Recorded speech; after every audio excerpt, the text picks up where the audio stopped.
हरियाणा प्रदेश की प्रदेशाध्यक्ष आदरणीय बहन कुमारी शैलजा जी, मंच पे विराजमान पार्टी के विधायक साथीगण, पूर्व के बताने का काम किया कि आज हमारा मीटिंग करने का उद्देश्य क्या है, पर्पस क्या है।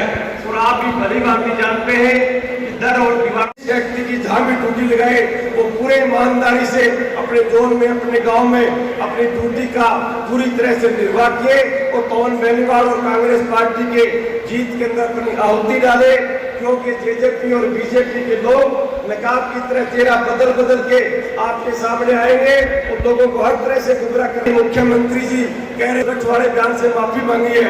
मैं इस मंच के माध्यम से मांग करता हूँ, अगर मुख्यमंत्री जी को रखवाड़े बयान से वास्तव में आत्मग्लानि है, अगर ये केस वापस नहीं लेते तो सिर्फ ये ढकोसला है, आम जनमानस को गुमराह करने वाला प्रयास है। धन्यवाद, जय हिंद। मेराज के साथ इस चुनाव को जीतने में अपनी भूमिका निभाएंगे बड़े भाई बिलाल सिंह गिलागढ़ जी। हरियाणा प्रदेश की कांग्रेस अध्यक्षा बहन कुमारी शैलजा जी, बुलाई गई एक बहुत ही अहम मीटिंग है और आज की मीटिंग में जितने कार्यकर्ता साथी आए हैं, हमारे नेताओं के दिशा निर्देश अनुसार अपनी ड्यूटियां लगाएंगे और इस चुनाव को जब तक हम जीत ना लें तब तक यहाँ पर मेहनत करेंगे ताकि कांग्रेस पार्टी 30 तारीख को जब भी वोट पड़े तो इस चुनाव को जीते। साथियों, आप सब जानते हो बहुत इलेक्शन आप लोगों ने लड़े हैं। यहाँ पर जितने लोग बैठे हैं वो या तो चुनाव लड़ने वाले हैं या चुनाव लड़ाने वाले हैं, इसलिए ये बाई इलेक्शन है और वो भी सरकार के खिलाफ। लेकिन आज आपके लिए एक खुशी की बात यह है कि हरियाणा प्रांत में सरकार नाम की कोई चीज नहीं है। भारतीय जनता पार्टी और जनता पार्टी है, इनकी जो मिली जुली सरकार है, वास्तव में ये सरकार है ही नहीं। सरकार ने लोगों का विश्वास खो दिया है और इसका जीता जाता उदाहरण आपके सामने है कि आज सरकार का कोई भी एमएलए या वजीर, इवन के मुख्यमंत्री जो है, वो अपने लोगों के बीच में जाके जो अपनी बात ना कह सके तो सरकार कहाँ है। बीच में जाके ये बात का आपने समझाना है और एक बात याद दिलानी है गांव-गांव के अंदर जाके कि इससे निर्दयी सरकार हरियाणा प्रदेश के अंदर बन नहीं सकती। 10 महीने से हमारा अन्नदाता बैठा है धरनों के ऊपर और कम से कम 600 हमारे किसान साथियों ने कुर्बानियां दे दी। लेकिन बड़े अफसोस की बात है, मंत्री ने या हरियाणा प्रदेश के मुख्यमंत्री या किसी मंत्री ने उनको एक शब्द को खो दिया। आज एक घोषणा करते हैं मुख्यमंत्री के, मैंने लठवाड़ा बयान दे दिया, मेरे को माता के दर्शन हो गए, मेरे को उसका मुझे अफसोस है, मैं वापस लेता हूं। साथियों, बयान वापस लेने से नहीं होगा। ये हरियाणा प्रदेश की जनता है, जो जाति आपने इस हरियाणा प्रदेश के लोगों पे और खास तौर पे किसानों के की है, ये बयान नहीं, राज वापस करवा के छोड़े राज। और राज जब तक वापस नहीं होगा, ये ना तो कांग्रेस पीछे हटेगी और ना हरियाणा की जनता पीछे हटेगी। और यही मैं कहता हुआ कि ये चुनाव हमारे लिए बहुत अहम चुनाव है, इसलिए हर साथी ने यहाँ पर काम करना है। कांग्रेस पार्टी की अध्यक्षा पूर्व मंत्री आदरणीय बहन कुमारी शैलजा जी, मंच पर उपस्थित पार्टी के सभी वरिष्ठ साथीगण, पूर्व मंत्रीगण, पूर्व विधायकगण, जब भी कोई प्रदेश के अंदर उपचुनाव होता है वो एक महत्वपूर्ण चुनाव होता है। आम चुनाव से एक अलग चुनाव होता है। आम चुनाव होता है इस बात के लिए कि अगली सरकार को कितने हैं और उसके खिलाफ में कितने हैं। आज जो सरकार है, आज उस सरकार के बारे में ये कहा जाए कि सरकार केवल और केवल चंडीगढ़ और दिल्ली में कैद होकर रह गई, नहीं, सरकार हरियाणा प्रदेश में नहीं। अगर हरियाणा प्रदेश के अंदर सरकार होती तो आज जो हालात हरियाणा प्रदेश के युवाओं की, आज जो बेरोजगारी दर है पूरे देश से ऊपर जा रहा है, आज ऐसे हालात हरियाणा प्रदेश में ना होते। अगर सरकार होती तो इस सरकार के अंदर दर्जनों पेपर लीक ना होते अगर सरकार का कोई इस्तेमाल करता। अगर सरकार होती हरियाणा प्रदेश के अंदर तो आज चाहे बाजरे की बात करें चाहे धान की बात करें, जो धान की खरीद शुरू होगी, जो शुरू कहते थे कि 25 तारीख को करेंगे, 25 से कहने लगे 1 को करेंगे, 1 से कहने लगे 11 को करेंगे। और आज जो धान पैदा करने वाला इलाका है वहां पर जाकर देखो, मंडियां इन्हीं मंडियों के बाहर जितनी सड़कें हैं वो भी भरी पड़ी हैं, धान को उठाने वाला नहीं, अपने कट लग रहे हैं। सरकार मजे से सो रही है क्योंकि सरकार है नहीं। परंतु जो चुनाव है, आज किसान के आंदोलन की बात करने भी एक साथी कह रहा था कि मुख्यमंत्री कह रहा है कि मैंने अपने शब्द वापस ले लिए, जो मैंने कहा था कि लठ उठा लो। शब्द वापस लेने से नहीं मुख्यमंत्री जी, आपने जो बात कही उससे आपकी मानसिकता का पता लगा कि आपकी मानसिकता क्या है। आपकी मानसिकता वही आरएसएस की मानसिकता है कि लोगों को किस प्रकार से लड़ाया जाए। आज ये सरकार जो है केवल और केवल आरएसएस की मानसिकता पर चल रही है। और विशेष रूप से मैं कार्यकर्ता साथियों से एक अनुरोध करूंगा कि आज इस बात के लिए आप चुनाव में जब भी जाएं, हमारे एससी वर्ग के लोग हैं, बीसी वर्ग के लोग हैं, आज उसमें बहुत चिंता है। आज उनको बताने की जरूरत है कि किस प्रकार से प्राइवेटाइजेशन करने जा रही है सरकार। हर चीज का अगर प्राइवेटाइजेशन होगा तो उसमें सबसे बड़ा नुकसान जो भारत के संविधान आरक्षण दिया है उसका होगा। क्योंकि आरएसएस की मानसिकता है कि आरक्षण को कैसे खत्म किया जाए। ये सीधे आरक्षण नहीं खत्म कर पाए तो सारी चीज को प्राइवेट करके ये आरक्षण खत्म करना चाहते हैं। ये बात आपने एससी बीसी भाइयों को समझाने की बात कही। इकट्ठे हुए हैं साथियों, साडा फर्ज बनता है सरसा ते फतेहाबाद जिले का, क्योंकि एहनाबाद हल्का है जिहड़ा फतेहाबाद जिला राणिया हल्का ते सरसा हल्का दे नाल जुड़िया होया है। साडियां इत्थे अपनी अपनी रिश्तेदारियां भी ने, असीं एक दूसरे को जानते भी हैं, तो सब तो वध ड्यूटी फतेहाबाद के सरसे की बनती है, इत्थों के कार्यकर्ता की बनती है। बाकी ड्यूटी हरियाणे तो आए हुए जो जिम्मेवार साथी मंत्री है, साडे एमएलए आ, वो साडे सहयोगी रहेंगे। असीं उन्होंने एक एक घर दे विच जाके, चाहे तो मेरे एससी भरा का घर है, चाहे सिख बेल्ट के भी इतने 20-25 पिंड पेंदे, क्योंकि राणिया बेल्ट है। मैं यही कहांगा कि यह हल्का बड़ा लंबा चौड़ा है, इसकी लंबाई ज़्यादा है। लंबाई ज़्यादा होने करके असीं सारे भरा जिस तरीके हरियाणे के कोने कोने से आओगे, असीं तुहाडी सेवा भी करांगे, तुहानूं सब नूं सत्कार भी करांगे, क्योंकि तुसीं 33 किलोमीटर तो आओगे। तुहानूं रहण वास्ते इंतजाम भी साडी जिम्मेवारी बनती है सरसा ते फतेहाबाद जिले की। तो तुसीं सारे भरा अपना अपना समान लैके अपनी अपनी गड्डियां लैके आओ, ताकि असीं एन बेनीपाल जी बहुत सारिया वोटां नाल जित के जान, ताकि हरियाणे दे विच एक सरसे तो लहर चले। तो साथियों, चंडीगढ़ तक लहर चलनी चाहिए है। किसान की सच्ची हितैषी, एक बहादुर नेता, पार्टी की प्रदेश अध्यक्ष मैडम शैलजा जी, गरीब मजदूर किसान तो हमारे आदरणीय नेता परम आदरणीय चौधरी भूपेंद्र सिंह हुड्डा जी।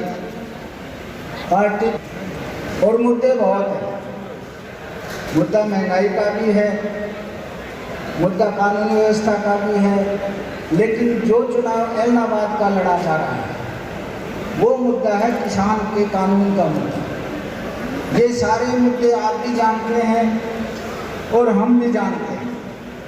मैं तो ये कहूँगा कि मैं आभार व्यक्त करूँगा हमारी हाईकमान श्रीमती सोनिया गांधी जी का, राहुल जी का, और कि हमें मुझे एक जिम्मेवारी दी, और प्रदेश हाईकमान शैलजा जी का, हुड्डा जी का, विवेक जी का, कि उन्होंने मुझ पर विश्वास जताते हुए एक ऐसी जिम्मेवारी दी है जिसको निभाना मैं अपनी निष्ठा भी समझता हूँ और नैतिक कर्तव्य भी समझता हूँ।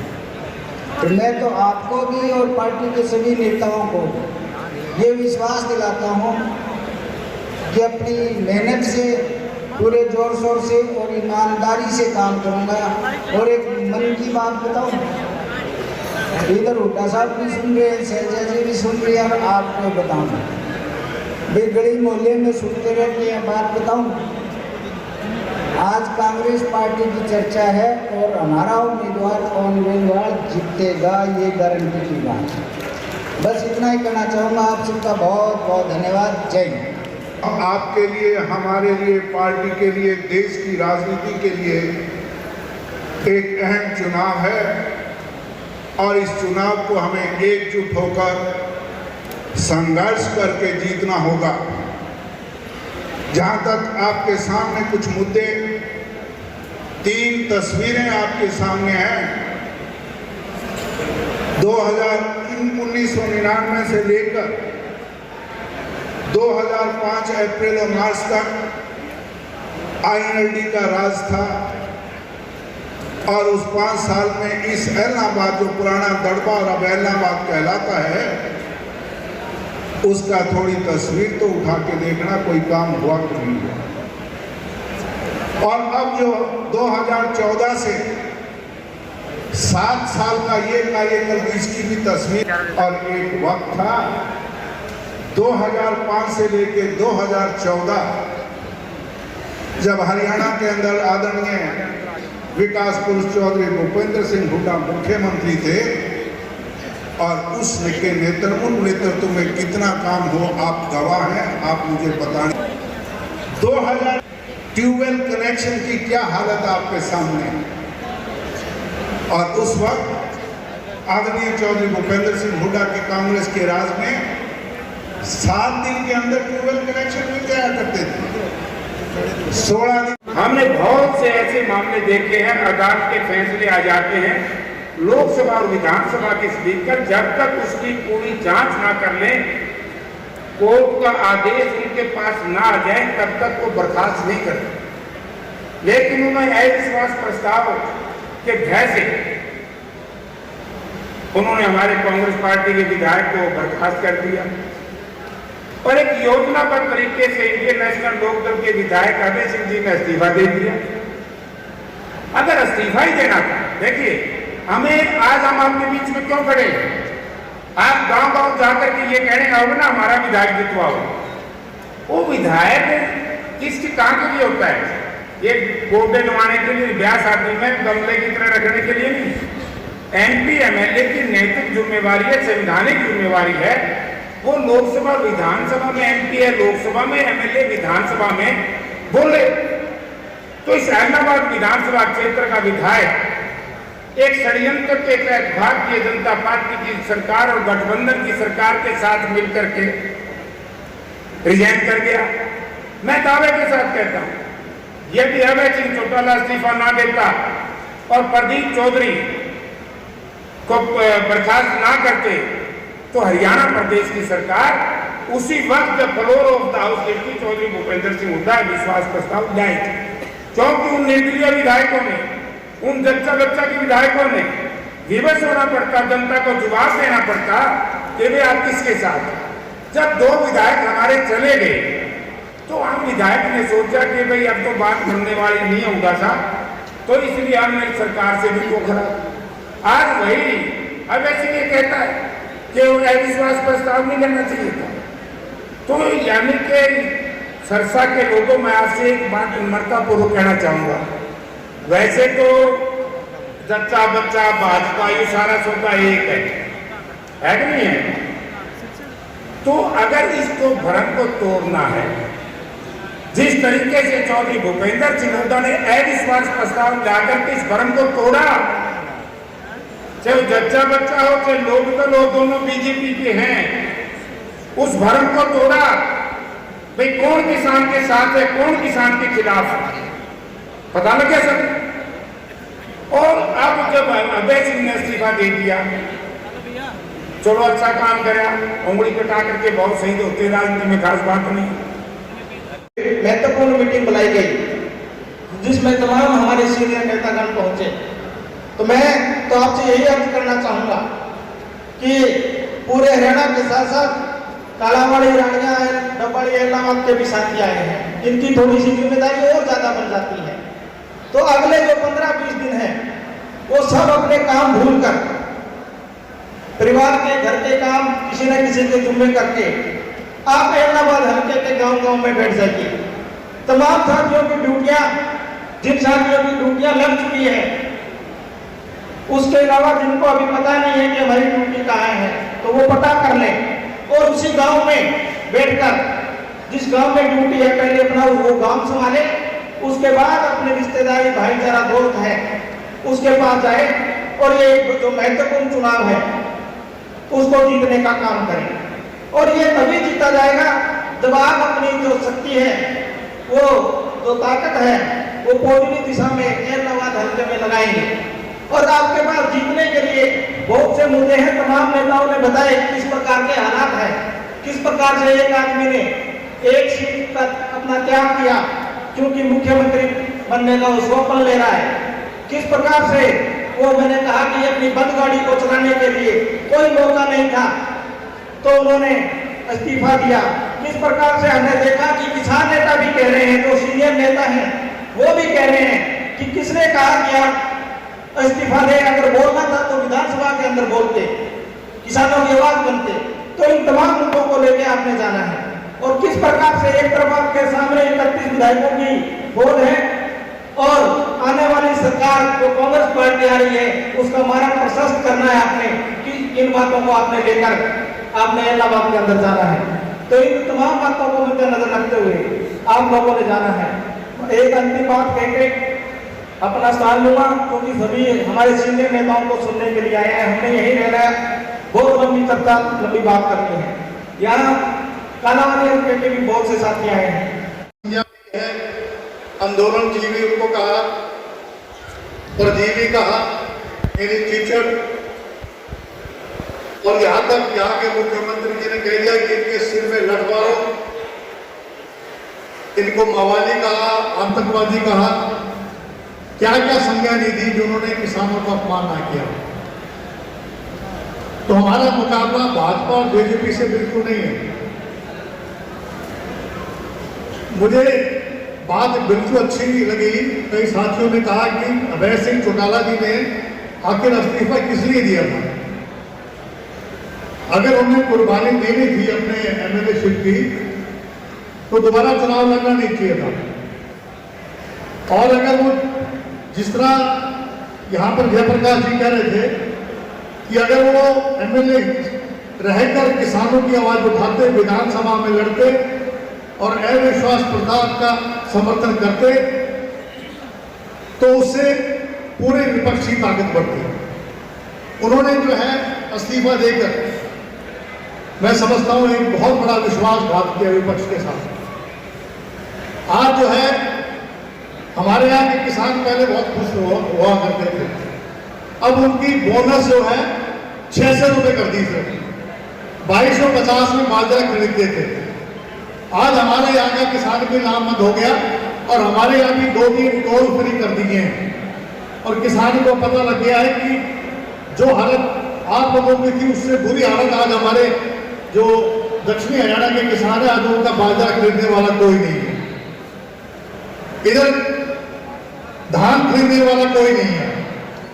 और जो बात किसान नेता कहा करते थे कि एमएसपी को कानून का दर्जा दिया जाए, आज वो सिद्ध हो रहा है।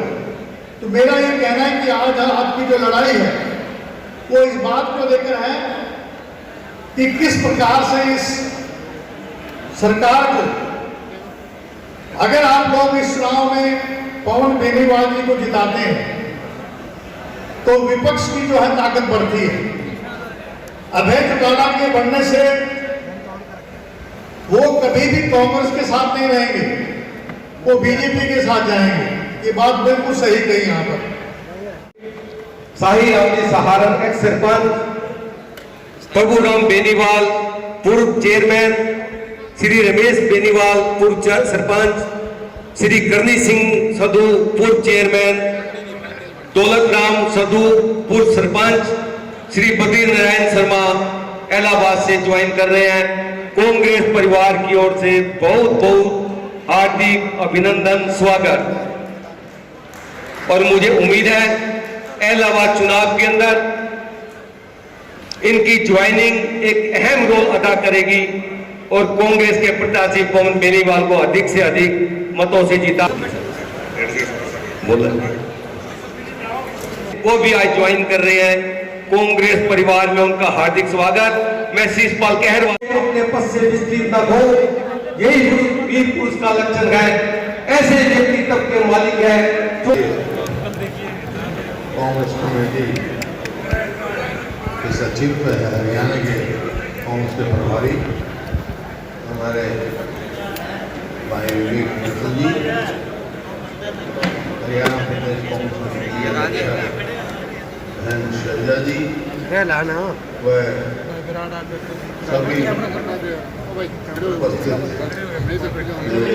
विधायकगण, पूर्व विधायकगण, पूर्व सांसदगण व सम्मानित मंच उपस्थित ऐलनाबाद एरिया से आए हुए मेरे साथियों,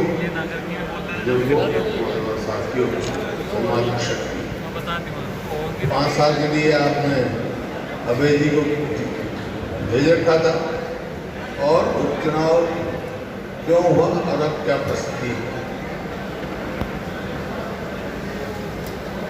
उपचुनाव हुआ क्योंकि ये जो सरकार है मौजूदा बीजेपी और जेजेपी, ये गठबंधन की सरकार है। हरियाणा के लोगों ने बहुमत नहीं दिया, ना नीतिगत तौर पे गठबंधन है। बीजेपी और जेजेपी का कोई नीतिगत गठबंधन नहीं है, ये मौका प्रस्ती का गठबंधन। क्योंकि एक तो कहता था कि 75 पार और दूसरा कहता था 1 करोड़ यमुना पार। नीतिगत का एकदम विरोध था, लेकिन स्वार्थ में दोनों बन गए यार बने बैठे हैं।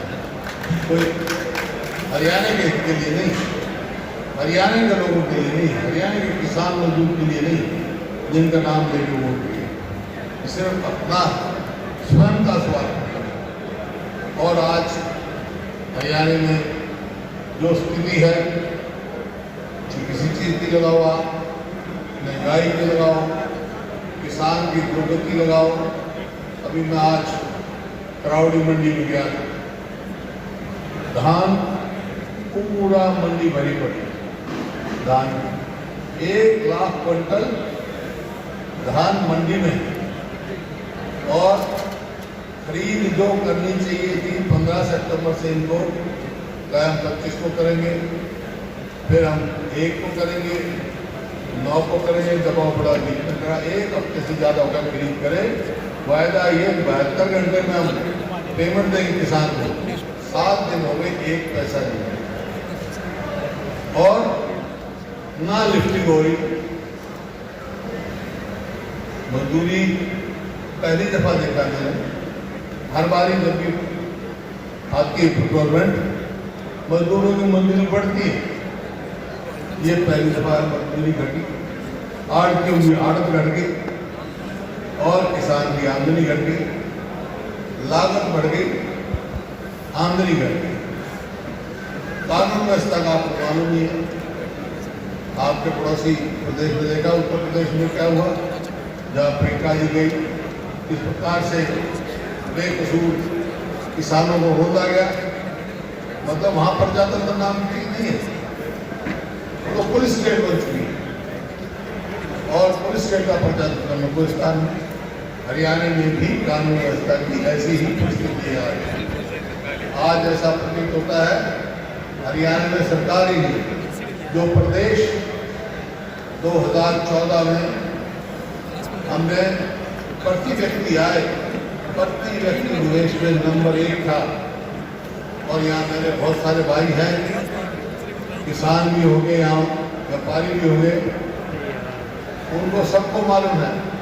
कभी किसान की पेमेंट में प्रपोजल देर हुई है, भाव अच्छा मिला ना, आज का भाव, तो आज ना तो किसान को भाव है, ना कानून व्यवस्था है, भ्रष्टाचार का सीमा पर है।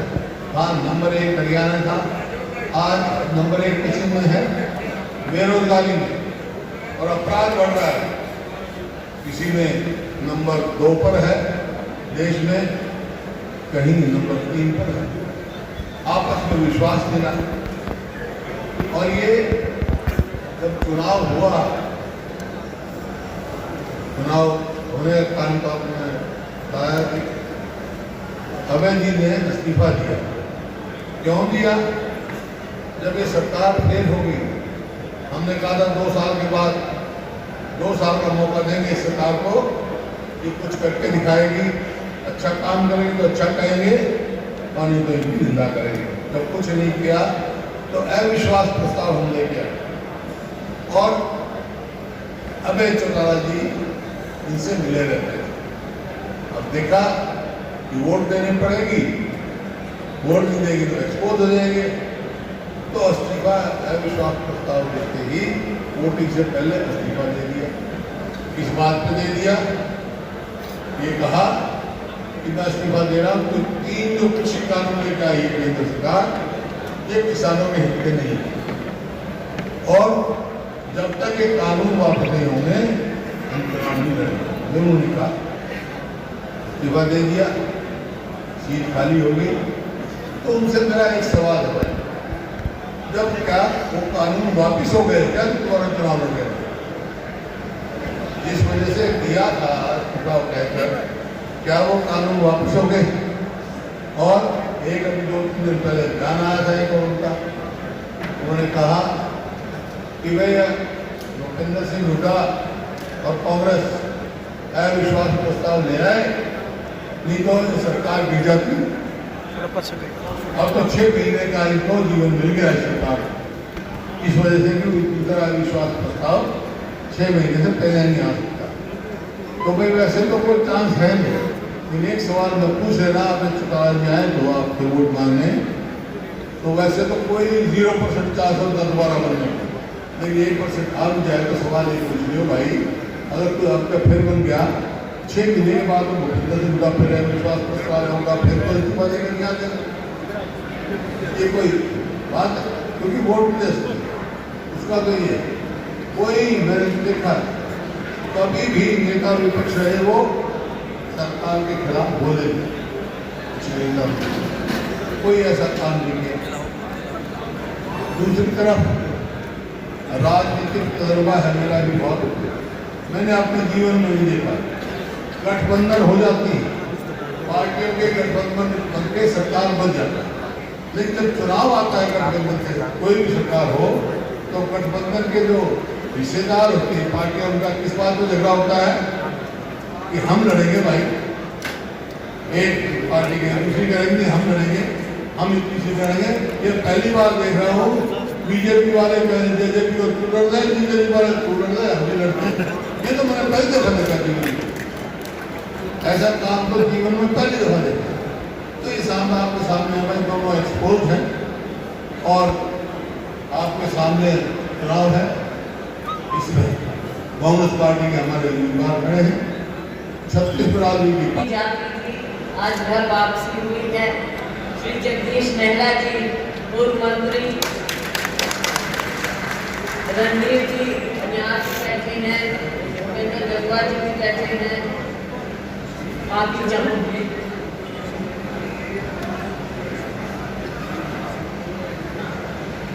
मास्टर हरि सिंह जी जिन्हें आज हमने फिर से पार्टी में लिया है, जो कि एक समय में लोक दल के दिग्गज नेताओं में इस नाम इन्हें माना जाता था और हमारे साथ जिन्होंने आज पार्टी ज्वाइन की है, काशीराम जी कोने कोने से हमारे साथी यहाँ पर आए हैं। हमने यहाँ इस मीटिंग से पहले एक कार्यक्रम रखा था मौन व्रत का, सभी ने बैठकर हमने मौन रखा कुछ समय के लिए सांकेतिक। आज सबसे बड़ा मुद्दा, सबसे ज्वलंत मुद्दा क्या है? मीडिया के मेरे साथी यहाँ पर मौजूद हैं, आप सबका भी स्वागत। जो अभी किसानों के साथ हो रहा है, लखीमपुर में जो हुआ दुनिया ने देखा। और बात यह है कि जब से ये भारतीय जनता पार्टी की सरकार बनी, चाहे केंद्र में मोदी जी की सरकार बनी हो, चाहे राज्य में खट्टर जी मुख्यमंत्री रहे पिछले 7 साल से, आपने देखा है कि एक के बाद एक ऐसे फैसले लिए गए तानाशाही ढंग से। मैं आपको याद दिलाना चाहूंगी, किसानों को क्या कहा कि 6-6 हजार रुपए आपके अकाउंट, लेकिन उसके साथ आपकी जेब में खलीज तो डाल दी, लेकिन जो आपके घर पर डाका डाला है इन तीनों काले कानूनों के माध्यम से, उसकी भरपाई कैसी होगी? क्या 6,000 रुपए देकर होगी? और जो कहा गया कि आमदनी दोगुनी करेंगे, स्वामीनाथन कमेटी रिपोर्ट लागू करेंगे, कहाँ गई वो बातें, कहाँ गए वो सपने? सब खत्म हो चुके हैं और आपको मिला है ये 3 काले कानूनों का तोहफा। किसान बैठा है 321 दिन से और 600-650 के करीब किसानों की मौत हो चुकी है साथियों। क्या उनके ऊपर एक शब्द मोदी जी ने बोला, एक शब्द इस सरकार ने बोला? इन्होंने तो मौन का धारण किया। लखीमपुर में जो हुआ, दिल दहला देने वाली बात हुई, रोंदा गया है लोगों को कि एक हमारे मीडिया के साथ की। आप खड़े हैं कहाँ पर, फोटो ले रहे हैं, वीडियो बना रहे हैं, पीछे से कोई गाड़ी चलाकर स्पीड से आ जाए, आपको रोकता हुआ चला जाए, उसमें आपका क्या कसूर है? और फिर उसको छिपाने की कोशिश की जाए, झूठ पर झूठ बोला जाए। और साथियों, दुख की बात क्या है, आप मेरे मीडिया के साथ कई बार पूछते हैं कि और स्टेट्स में भी तो होता है, और स्टेट्स में कुछ हादसे हुए। साथियों, आपने क्या ऐसा देखा कि देश का गृह राज्य मंत्री उकसाने वाली बात करे, उसके बेटे का नाम आए, FIR दर्ज हो, ना मंत्री का इस्तीफा, ना बेटे पर कार्रवाई, और जब प्रेशर डाला तब जाकर हुई है साथियों कार्रवाई जो दिखावे की हुई। जुडिशियल इंक्वायरी होना चाहिए, निष्पक्ष इंक्वायरी होना चाहिए, और नैतिकता नाम की चीज नहीं है इस सरकार में।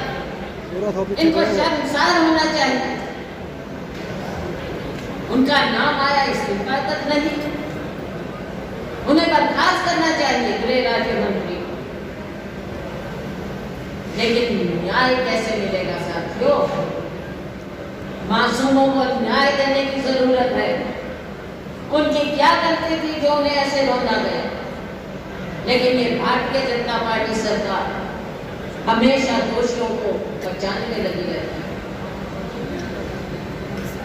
हमारे नेता श्री राहुल गांधी जी, प्रियंका गांधी जी पहले हाथरस भी गए, उन्हें रोका गया, बदसलूकी की गई।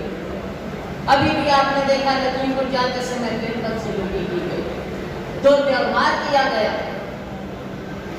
लेकिन साथियों, कांग्रेस पार्टी, कांग्रेस के नेता इनसे डरने वाले नहीं। हमने आवाज उठानी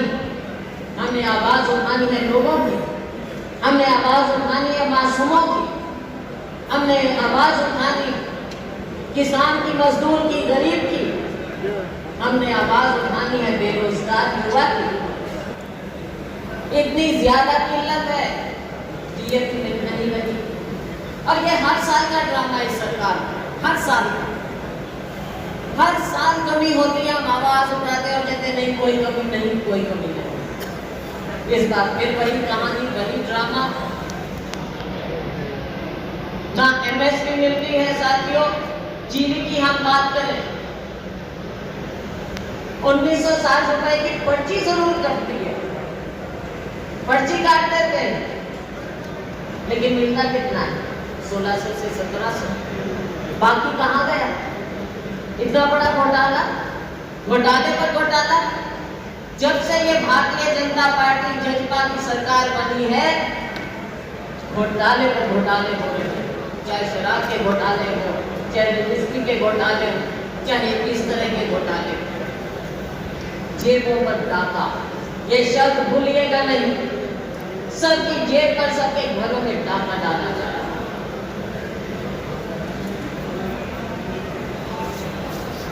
माननीय मंत्री, मुख्यमंत्री जी और डिप्टी सीएम साहब कहा करते थे कि आपकी फसल का एक एक दाना एमएसपी पर खरीदा जाएगा। निकाल लीजिए, मेरे मीडिया के साथ यहाँ पर मौजूद है, निकाल लीजिए पुरानी फुटेज। कहा करते थे कि नहीं?